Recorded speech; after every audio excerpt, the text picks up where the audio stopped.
কুমারখালীতে থানা পুলিশের বিশেষ অভিযানে পৌর ছাত্রলীগের সভাপতি ও পৌর ছাত্রলীগের উপদপ্তর সম্পাদককে আটক করা হয়েছে। রোববার ভোরে পদ্মপুকুর ঘাট এলাকা থেকে পৌর ছাত্রলীগের উপদপ্তর সম্পাদককে এবং বেলা 12টার দিকে উপজেলা মোড় থেকে সভাপতিকে আটক করা হয়। আটককৃতরা হলেন পৌর ছাত্রলীগের সভাপতি খন্দকার মবিন হাসান প্রান্ত ও মোহাম্মদ মেজবাউল হক হৃদয়। কুমারখালী থানার অফিসার ইনচার্জ মোহাম্মদ সুলাইমান শেখ জানান, গত রাত্রে বিশেষ অভিযান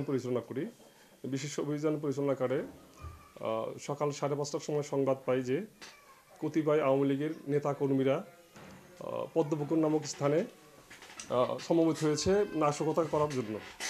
আমরা উক্ত সংবাদে কর্তৃপক্ষকে অবহিত করিয়া অভিযান পরিচালনা করি। অভিযান পরিচালনাকালে একজন ছাত্রলীগ নেতাকে আমরা আটক করি এবং পরবর্তীতে আরেকজন নেতাকে আটক করিয়া আমরা মামলা রুজু করিয়া বিজ্ঞ আদালতে প্রেরণ করি। রিপোর্ট করেছেন কুষ্টিয়া প্রতিনিধি নাজমুল হাসান, NN TV।